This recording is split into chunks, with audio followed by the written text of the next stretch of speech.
So almost half of 2024 has already passed and plenty of new mice have been released within the last couple of months. So here are a list of mice that in my opinion are the best mice in their respective category. The list will look something like this.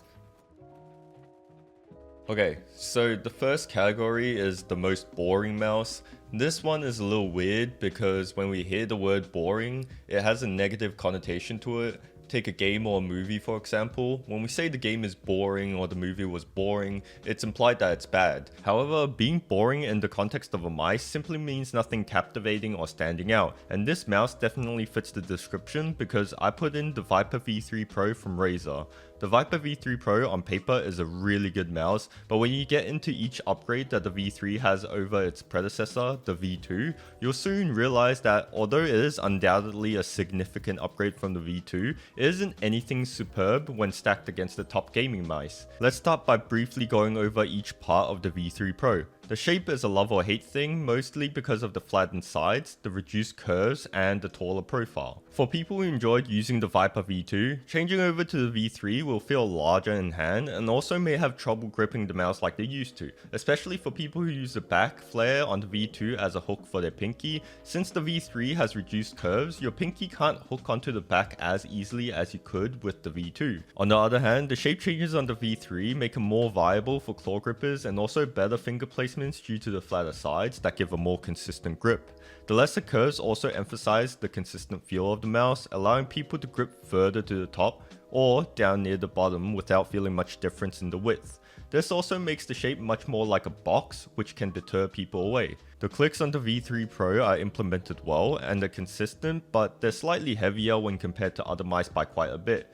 Coding is the same thing, which means an upgrade from the V2 but pales in comparison against its competitors. Skates glide well and are good quality, but they're slightly more balanced, so they slow down quite a bit when paired with certain pads like thick controlled cloth pads. To be completely honest, this mouse isn't even bad at all. In fact, anyone getting this and like the shape will have a good time, and its lack of shape definition makes it viable for a lot of different people.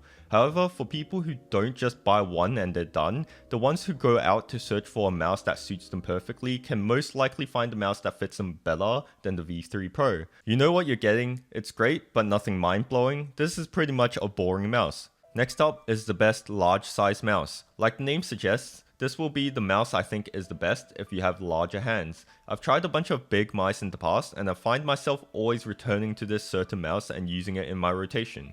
For this category, I chose the WiseOwl Cloud. Sure, this mouse has a flatter profile compared to something like a Viper V3, but the increased width makes it super comfortable for both aggressive and relaxed grips, as you won't need to risk cramping trying to close your fingers onto the sides. Everything else about this mouse is almost perfect, with the only so-called downside being the switches that are not opticals.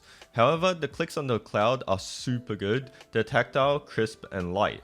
They're well balanced and you won't have any problems with these even if you dislike super light switches. The coating is also surprisingly solid with a rubberized coating that is only slightly worse than the top of the line Zowie and Endgame Gear mice. Not to mention the skates are fantastic. They're on the faster side, being able to move effortlessly even on control pads. They glide smoothly and you won't need to swap them out anytime soon. So this is pretty much a no-brainer for me. I know plenty of people who would prefer an Ergo over this, but the shape is just so good, giving me enough palm support even though it's a flatter profile, but makes up for it simply because it's so big in size. So this is what I would choose as the best large size mouse so far.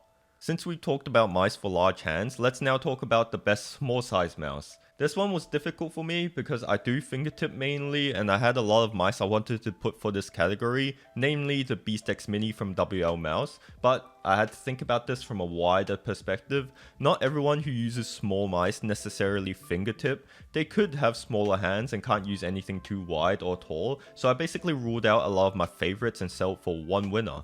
For me, the Ninjutsu Sora V2 wins this category. Both the Sora V2 and the Sora 4K are really good claw grip mice, but when it comes to people with smaller hands, the narrower back hump prevents the hump from feeling too bulky in hand and also allows the hump to actually sit deeper into your palm, giving you a more locked in feel. Having endgame features, the Sora V2 is a very tempting mouse pick with a good coding, extremely light switches, and an amazing shape. The skates are serviceable, they're fast but they're not the smoothest, and they also slow down quite a bit on certain pads, which is not dependent on the speed of the pad.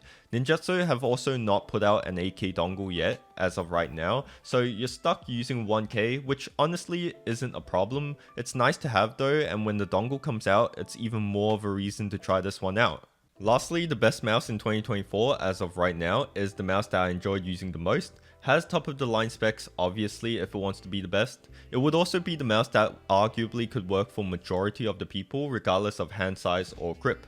For this category, I have the OP1 8K as the winner. First thing you'll notice right off the bat is that it has a cable, which already is a turn off for some people, probably, because this mouse is the real deal. I'm pretty much using a cable running wireless mice on 4K anyways because of the short battery life, so it doesn't bother me at all. Everything about this mouse is actually goated. The switches are hot swappable, but the stock Kel GX are insanely light and spammable, one of the best coding, one of the most consistent feeling skates across multiple surfaces excluding glass, and the thing that makes a lot of people also like the OP1, the shape.